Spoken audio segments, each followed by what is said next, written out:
The South Texas sun was a hammer on hot iron, and Eli Vance was right under it.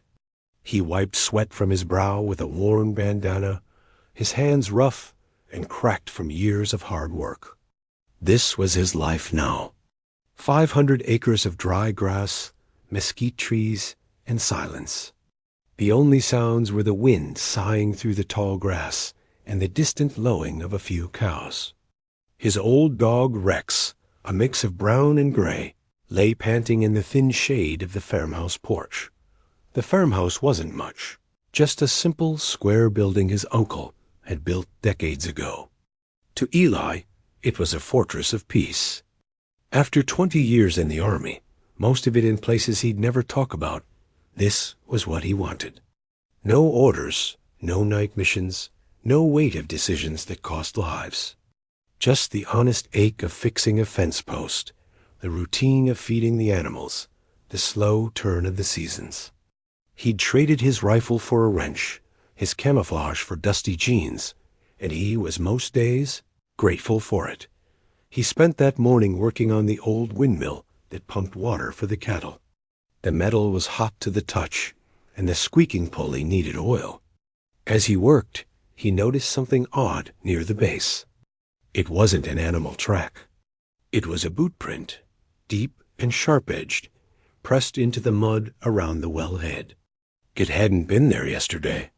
He straightened up, a faint old feeling stirring in his gut.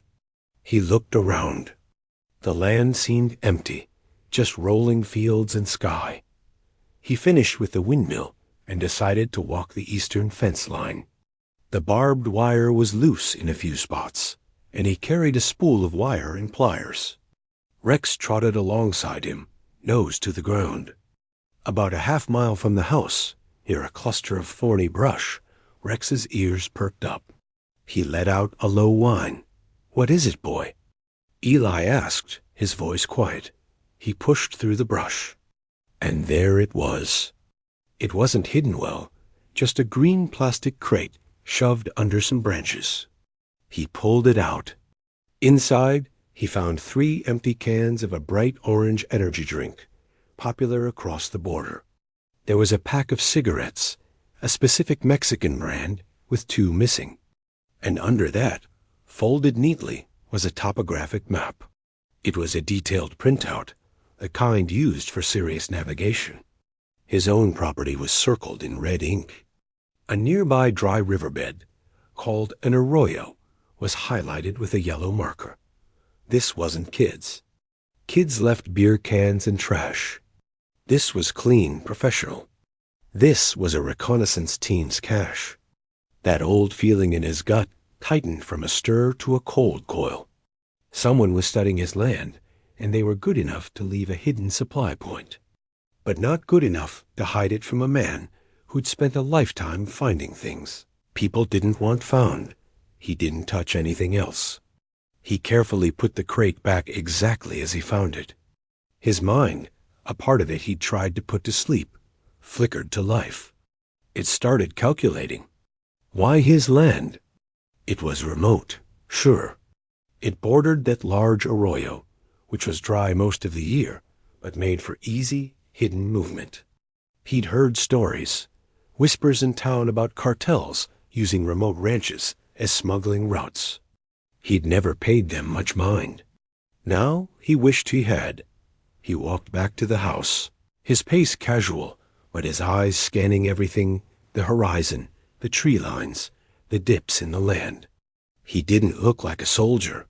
He looked like a tired farmer heading home. But inside, he was different. The peace of the day was gone, replaced by a quiet, focused watchfulness. That night, the peace shattered completely. He was on the porch, drinking iced tea, listening to the crickets. Rex was at his feet. Then, from far off, he heard it. A high whining sound, like a giant mosquito. It was the sound of small, powerful engines. Dune buggies, or what they called razor cars down here.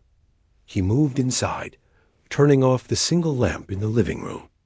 In his bedroom, he opened an old footlocker.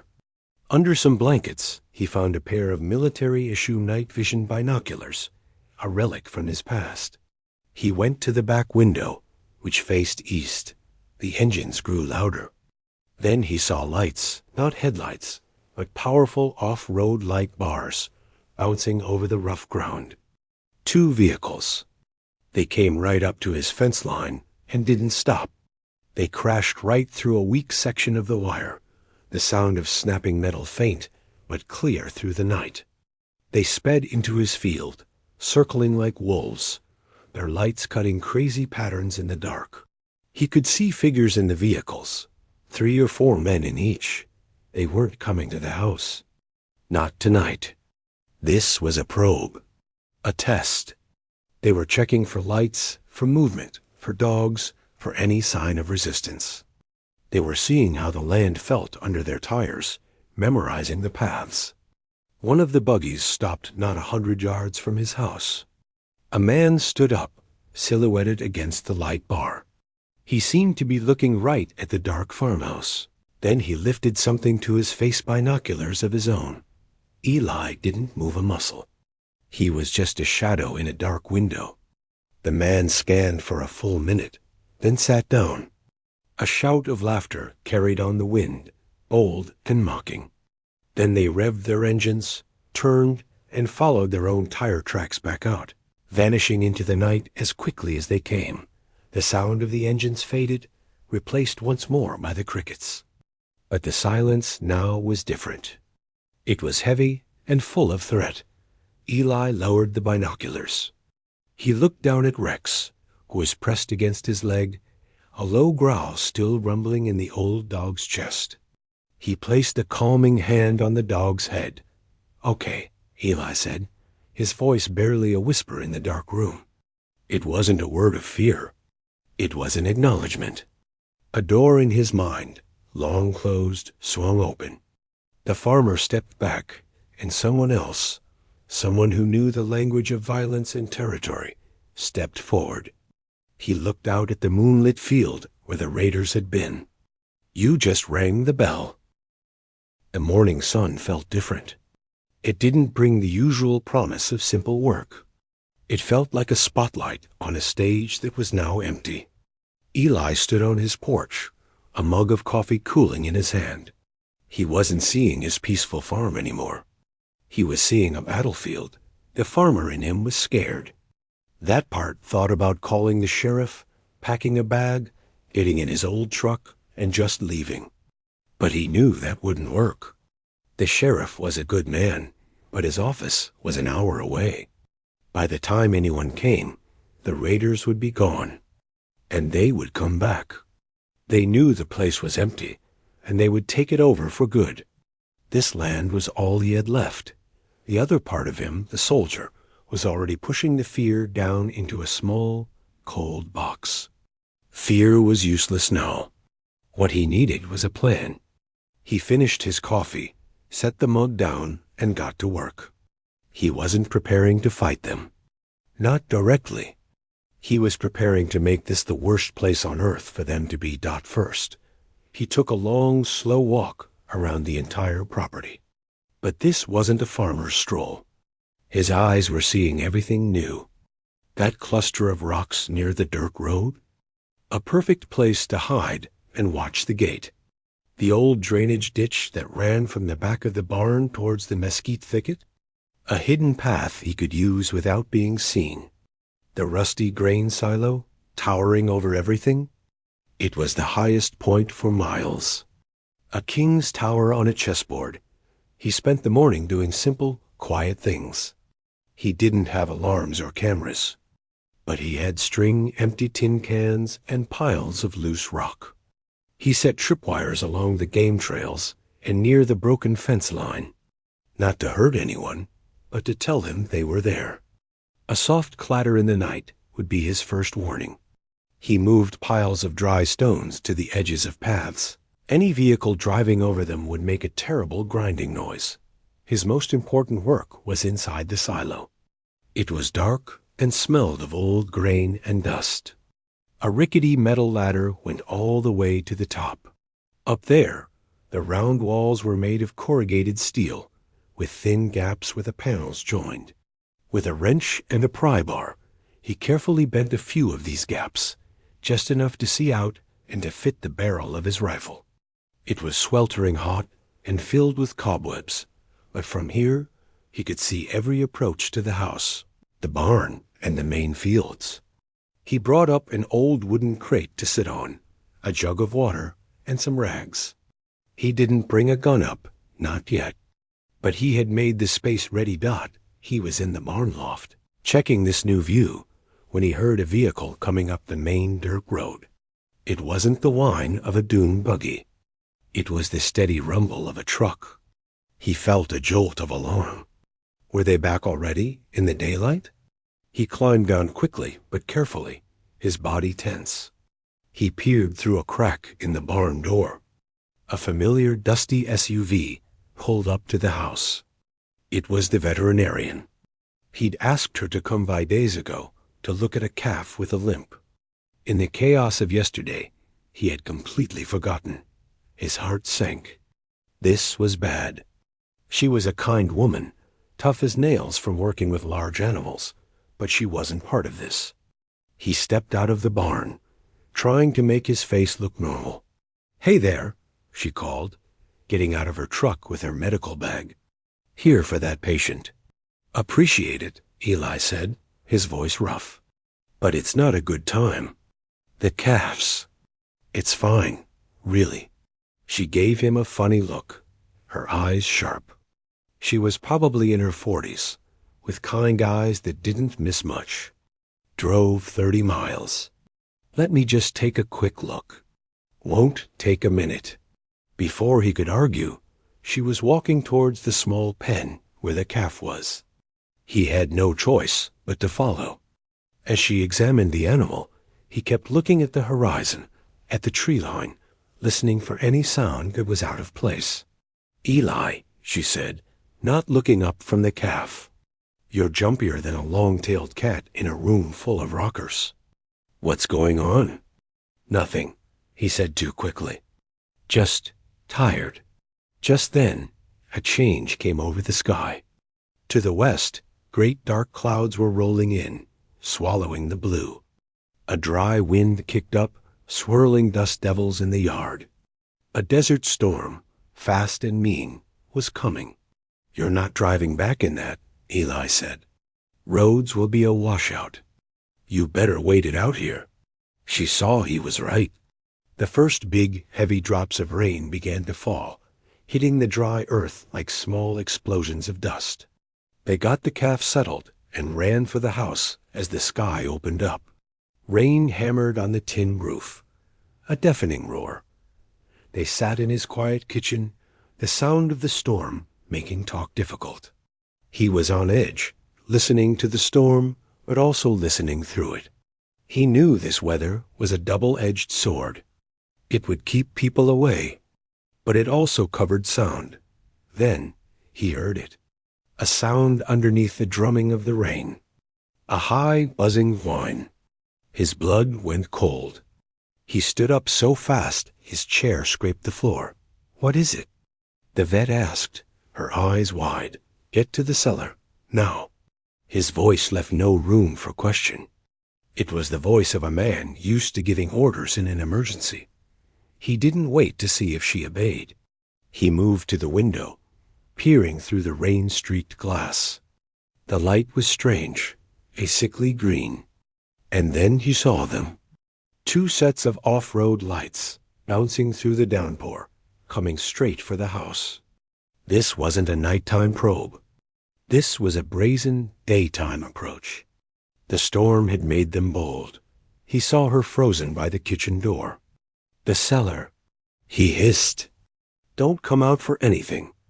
This time she moved.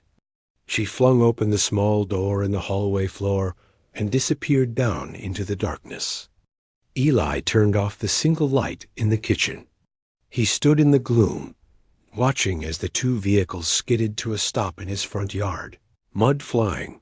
Men jumped out, 4 of them, wearing dark clothes. They weren't trying to be quiet. They were shouting to each other in Spanish, laughing. One fired 2 shots into the air, the sharp cracks barely audible over the storm. They were celebrating. They thought the place was empty, an easy conquest. Their leader, a man with a sharp face, pointed at the house. 2 of them ran towards the porch, their boots pounding on the wooden steps.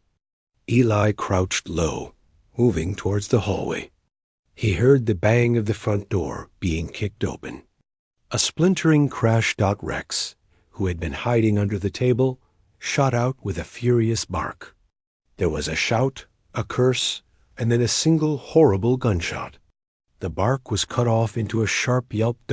From the darkness of the hallway, Eli saw a man's shape in his kitchen. The man swept his arm across the kitchen table, sending Eli's plates and coffee mug crashing to the floor. The sound of the shattering ceramic was loud and final. Eli didn't make a sound. He didn't move. He just melted back into the shadows, his heart a hard drum in his chest. The vet was safe below. Rex was hurt, or worse. His home was being invaded. The men rummaged through his things, their voices loud and excited. Upstairs, he heard drawers being pulled out and dumped. They were looking for money, guns, anything of value. They had no idea he was still there, watching them from the dark. He knew he couldn't fight them here, not now. They had the numbers, the guns, the momentum. The farmer's part of him felt a crushing helplessness. But the soldier's part was already calculating. They had his house, but they didn't have his land, and they didn't know he was already hunting them. The sound of his things being smashed was somehow worse than the gunshot. It was a violation, a careless destruction of the peaceful life he'd built. Eli stood in the darkness of the narrow hallway, breathing slow and quiet. The soldier in him was in full control now, a cold, clear lens focusing his mind. Fear was a luxury. Anger would get him killed. What he needed was patience, and the advantage of surprise. He could hear the 2 men in his kitchen, their boots crunching on the broken ceramic from his plates. One of them laughed, a harsh sound. Their leader, the sharp-faced man, was shouting orders from outside, his voice muffled by the pounding rain. They were distracted, high on their own power. They thought they had won. Eli knew the house better than they ever would. He dropped to his hands and knees and crawled silently to a small, low door in the hallway wall. It led to a crawl space under the house, where the pipes and wiring ran. He slipped inside, pulling the door closed behind him. It was dark and smelled of damp earth. He moved through the tight space on his belly, the noise of the men above him now, just dull thuds and voices. He came out on the other side of the house, through another access door near the back porch. The rain was still falling hard, soaking him instantly, but it was also a curtain that hid him. He stayed low, blending into the muddy ground.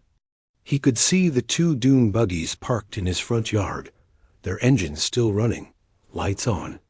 The leader, the one they called Culebra, was standing by one vehicle, talking on a radio. The other man was by the barn, looking inside. Eli's first target wasn't the men. It was their machines. He circled wide, keeping the house between him and Culebra. He moved to the closest buggy. From his pocket, he took the multi-tool he always carried. With a few quick motions, he unscrewed the small cap to the fuel line.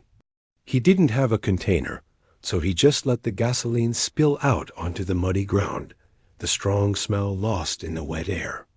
That vehicle wasn't going anywhere fast. The second buggy was trickier. It was closer to the man by the barn. Eli moved to the far side of it, lying flat in the mud. From under the vehicle, he saw the man's boots. He was pacing, looking bored. Eli reached into his other pocket. He had a few long, sharpened spikes of metal he used for mending heavy fences. He carefully pushed one, point up, into the deep mud, directly under the buggy's front tire. When they tried to leave, it would punch right through. A simple, quiet problem. A shout from the house made him freeze. One of the men inside was yelling to Culebra. He couldn't make out the words, but the tone was urgent. They had found something. Maybe his old footlocker. It didn't matter. He needed to draw them out, away from the house, away from the vet hiding in the cellar. He slid back from the buggy and into the pounding rain. He needed a distraction. He ran, crouched low, to the big grain silo. He threw open the heavy metal door at its base, letting it bang against the wall. The sound was hollow and loud, like a gunshot in the storm. Then he picked up a heavy rock and hurled it deep inside the silo. It hit the metal wall with a tremendous ringing clang that echoed up the cylinder. He didn't wait to see if it worked. He sprinted away from the silo, around the back, and flattened himself against its cold, wet metal wall. He heard shouts. Culebra was barking orders. 2 sets of boots came sloshing through the mud towards the silo. They had taken the bait. The 2 men stopped at the open door, peering into the pitch-black interior. One pulled a flashlight from his belt, its beam cutting through the gloom inside, showing the falling rain and the rusty ladder. They spoke to each other in quick, nervous Spanish. One man, the bigger of the 2, nodded and stepped inside, his gun pointed ahead. The other stayed at the door, watching his back. This was the moment. Eli moved. He came around the silo quietly, approaching the man at the door from behind. The man was focused on the darkness inside, on his friend's flashlight beam. He never heard Eli over the ring. Eli's arm went around the man's neck, a tight, locking grip. There was a brief, fierce struggle, a muffled gasp, and then the man went limp. Eli lowered him quietly to the mud. He took the man's pistol and shoved it into his own belt. Inside the silo, the other man called out, "Jorge, you okay?" Eli didn't answer. He stepped into the darkness of the silo, becoming a part of it. He could see the man's flashlight beam waving around near the ladder. "Jorge, stop playing." The man's voice was tighter now, edged with fear. Eli picked up a handful of the gravel and dirt from the silo floor. He tossed it against the far wall. The sound in the echoing chamber was like something moving in the shadows. The man spun, flashing his light towards the noise. It was what Eli wanted. He was now looking away from the door and away from the ladder. Eli moved like a shadow, closing the distance. The man sensed him at the last second and started to turn, swinging his rifle. But Eli was inside his reach. He wasn't fighting with fists. He had grabbed a heavy hooked tool used for moving hay bales that was leaning against the wall. It was an ugly, simple thing. The struggle was short and brutal in the dark. It was not a clean fight. It was a desperate one, with grunts and the scrape of boots on metal. When it was over, Eli was breathing hard, the taste of iron in his mouth. He stood alone in the echoing dark. He climbed back out into the storm. Culebra and the last man were by the house now, shouting for their friends. They knew something was wrong. Eli had their radio. He clicked it on, listening. He could hear Culebra's panicked voice. "Report. Where are you?" Eli held the radio to his mouth. He didn't speak. He just made a sound, a low, pained groan, then let his finger off the button. The effect was instant. Over the radio, Culebra cursed violently. Eli could see him from his position. Culebra and the last man were now backing towards the one buggy that might still run, their heads swiveling, looking at the house, the barn, the silo. They had come as hunters. Now they didn't know where the hunter was. Eli let them go. He watched the single buggy, its one good tire spinning in the mud before it caught and sped away into the rain, the spike he'd placed hopefully doing its work. He stood there, the rain washing over him, washing the mud from his hands. He had won this round. He had hurt them, But as he watched their taillights disappear, he saw Culebra in the passenger seat, not driving. He was holding a satellite phone to his ear. He was talking fast, urgently, looking back at the farm with pure hate in his eyes. Eli knew what that call was. The probe was over. The test had failed. The next people who came wouldn't be a reckless raiding party. They would be professionals. They would be coming for war. He turned and walked back to the house. He had to check on the vet. He had to find his dog. The brief, fierce fire of the fight was gone, replaced by a cold, heavy certainty. The quiet of the farm was gone for good. What came next would be much, much worse. The silence after the storm was deep and heavy. Eli stood in the yard, the mud drying on his clothes, listening to the last drops of water fall from the roof. The fight was over, but the feeling in his chest was worse. It was a hollow, knowing dread. He had scared them off, but he hadn't stopped them. They would be back, and they would come with more men, more guns, and a lot more anger. First, he had to find Rex. He moved quickly to the porch where he'd heard the yelp. He found the old dog lying behind a woodpile, a dark wet stain on his brown fur. Eli's heart clenched. But as he knelt down, Rex lifted his head and gave a weak thump of his tail. The bullet had torn a gash along the dog's shoulder, but it was shallow. It had bled a lot, but it wasn't life-threatening.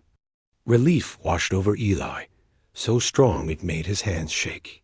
"Good boy," he whispered, his voice rough. "You're a tough old mutt." He carried Rex inside, laying him on a blanket in the corner of the kitchen. He cleaned the wound with whiskey and bandaged it tight with strips of clean cloth. Rex licked his hand once, then laid his head down, exhausted. Next, he went to the cellar door. He knocked on it softly. "It's me. You can come out." The door opened slowly. The veterinarian's face was pale in the dim light, her eyes wide. She climbed out, looking around at the shattered kitchen, the broken plates, the mud tracked everywhere. "Are they gone?" she asked, her voice small. "For now," Eli said. He didn't sugarcoat it. "They'll be back. And next time, there will be more of them." She stared at him, really looking at him. She saw the mud, the grim set of his jaw, the quiet, focused way he moved. This wasn't the quiet, tired farmer she'd known. "Who are you?" she asked, not with fear, but with a kind of stunned realization. "It doesn't matter," he said. "What matters is you can't leave. The roads are mud, and they might be watching. You're stuck here until this is over." He saw the fear in her eyes, but also a steely resolve. She was a country woman. She understood danger. "What do we do?" "We don't do anything," Eli said firmly. "You stay safe. You be my eyes." He led her upstairs to the small, hot attic. It had a single window facing east. He gave her his old binoculars. "You watch from here. If you see anything, dust, movement, lights, you tell me." He handed her one of the 2 walkie-talkies he used when checking far pastures. "Channel 3. Don't speak unless you have to. Just click the button twice if you see something." She took the radio, her hands steady now. "And what will you be doing?" "Getting ready," he said. And with that, he went back downstairs. The rest of the day was a strange, quiet blur of preparation. He wasn't frantic. He was methodical, like a man checking a list. He went to a locked cabinet in his tool shed. Inside, wrapped in an oiled cloth, was a rifle. It wasn't for hunting deer. It was an old, well-cared-for military rifle, precise and reliable. He cleaned it, checked its scope, and filled magazines with careful, practiced motions. He didn't plan to meet them head-on. That was suicide. His plan was confusion. He set up a few more simple tricks. He ran a long wire from the barn to an old car battery and a spotlight he'd salvaged. He placed a remote-controlled cattle prod in a bucket in the barn, near some loose tin sheets. He filled old bottles with gasoline and stuffed rags in them, placing them at strategic points. They were simple, ugly tools, but they were his dot as the sun began to set. Painting the sky in angry reds and purples, he made his final move. He took the rifle, some water, and the other walkie-talkie. He didn't go to the house or the barn. He went to the silo. He climbed the rusty ladder in the growing dark, all the way to the top, to the cramped perch he had prepared. It was hot and airless, smelling of rust and old grain. He sat on the wooden crate and looked out through the thin gaps he had bent in the steel. He could see everything: the empty fields, the darkening arroyo, the lonely farmhouse. He was in the heart of his kingdom, and he was completely hidden. The night came, cool and clear after the storm. Stars began to appear. Eli sat perfectly still, his breathing slow. He was waiting. A soft double-click hissed from the walkie-talkie at his side. The vet had seen something. He put the binoculars to his eyes and scanned the eastern fence line. There, not the bouncing lights of buggies. 2 pairs of steady, slow-moving headlights. Trucks. They stopped a long way off, and the lights went out. They were doing this right. They were approaching on foot. He counted 6 figures moving in the starlight. They spread out, 2 heading towards the barn, 2 towards the house, and 2 providing cover. They moved well, using the terrain. These weren't the loud raiders from before. These were the professionals Culebra had called for. The Halcones. Eli let them come. He let the first 2 reach the barn and slip inside. He waited until the 2 were near the front porch of his house. They thought they were stealthy. They thought they had the advantage. He took a deep breath, let half of it out, and placed his finger on the switch for the barn spotlight. He flipped it. A blinding white beam of light exploded from the barn door, illuminating the 2 men near the house completely. They froze like deer, totally exposed. From his silo, 80 yards away, Eli's rifle spoke once. A sharp, flat crack split the night. One of the men dropped. The other scrambled for cover, shooting wildly at the barn, where the light had come from. Chaos, just like he wanted. He clicked the button for the cattle prod in the barn. A loud, buzzing zap echoed, followed by the clattering crash of the tin sheets as the startled men inside kicked them over. More confused shouting. Shots were fired into the barn from outside. Eli was already moving his aim. He saw a muzzle flash from behind a water trough. One of the covering men. Eli fired again. The shooting from that position stopped. He was no longer just a man. He was a ghost in the machine.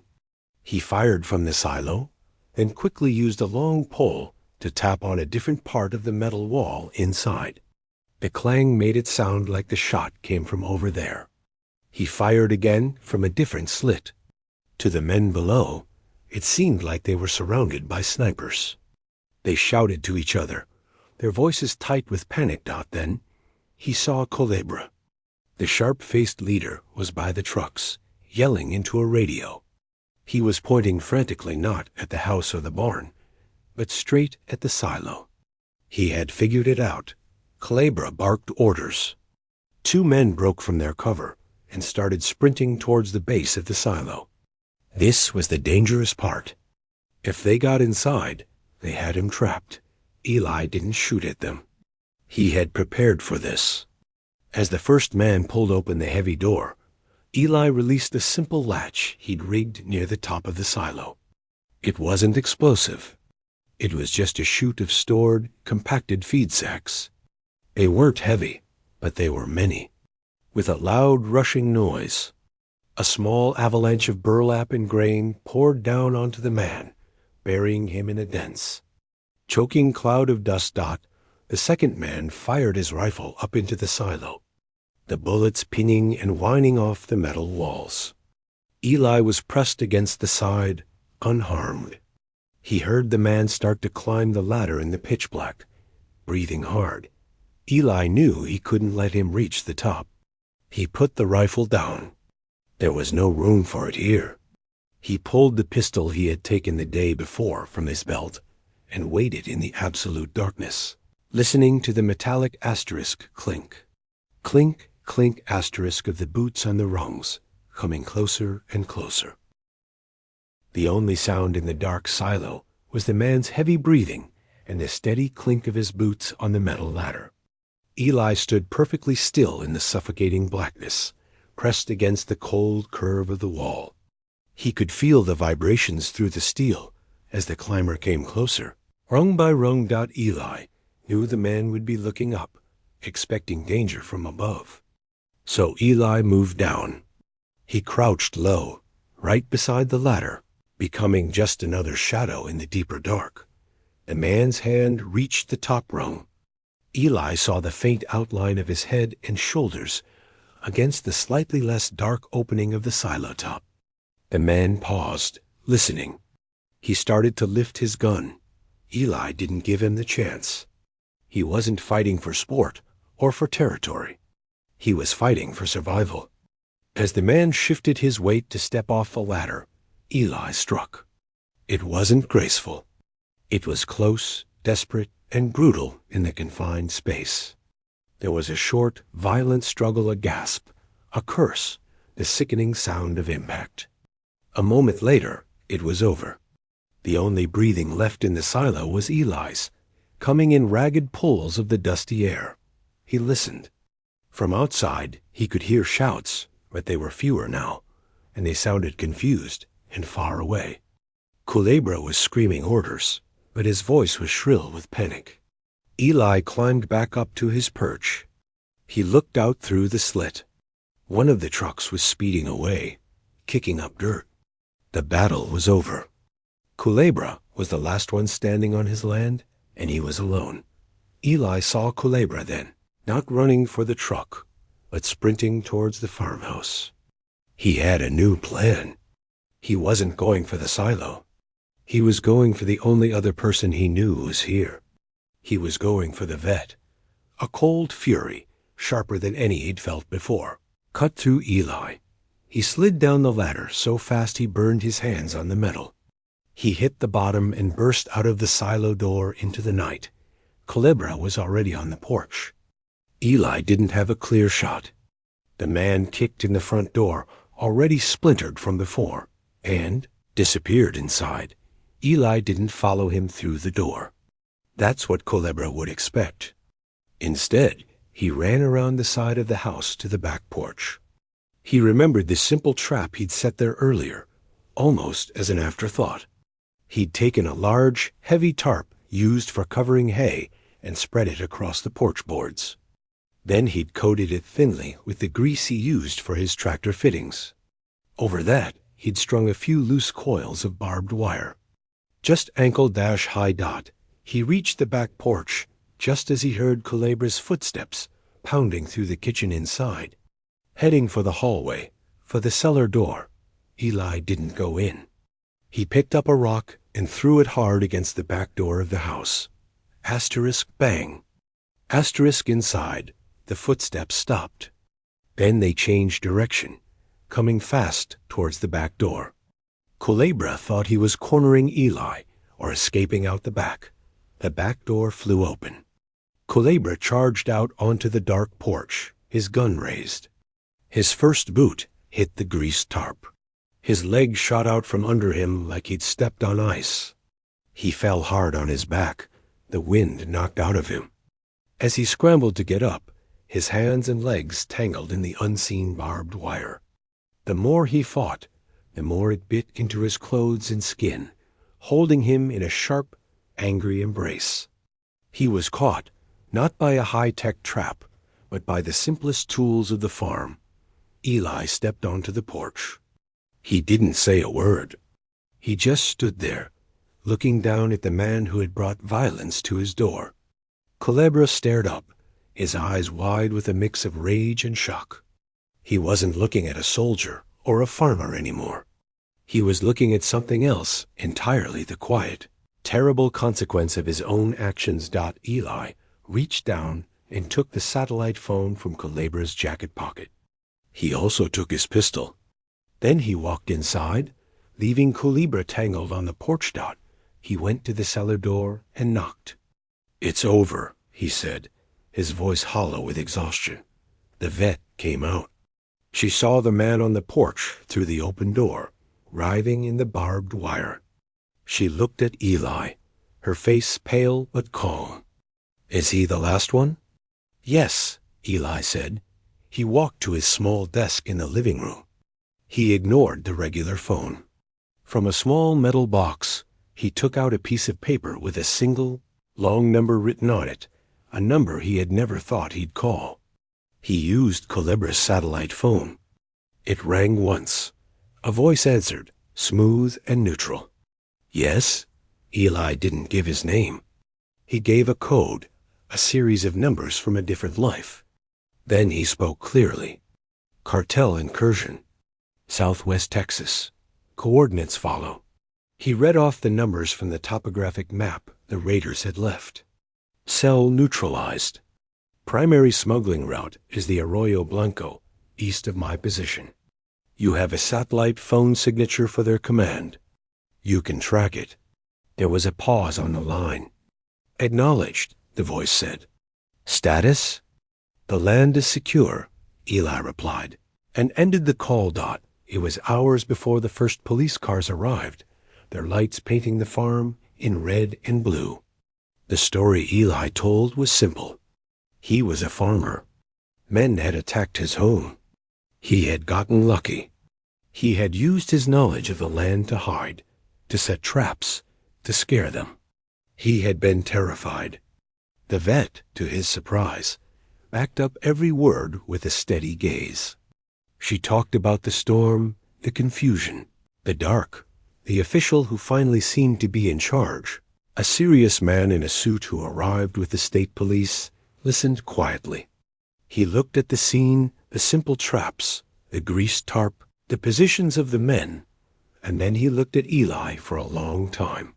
He didn't smile, but he gave a small, almost imperceptible nod. "Looks like a territorial dispute between smuggling groups that happen to spill onto your property," the man said, his voice flat. "You were caught in the crossfire. A very fortunate man." Eli just nodded. Fortunate. In the days that followed, the vet came by often to check on Rex, who was healing well. She and Eli didn't talk much about what happened. They talked about the weather, the cows, the price of feed. It was a quiet understanding. One evening, after the repairs to the house were mostly done, Eli sat on his porch.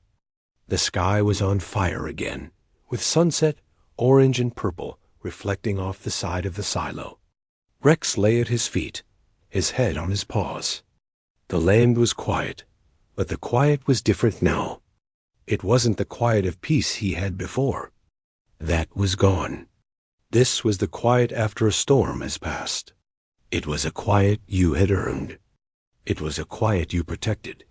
He was no longer just a farmer hiding from his past. And he was no longer just a soldier trying to forget. He was both. The land had tested him, and he had answered. He took a slow sip of his coffee and watched a hawk circle high above the arroyo. He was home.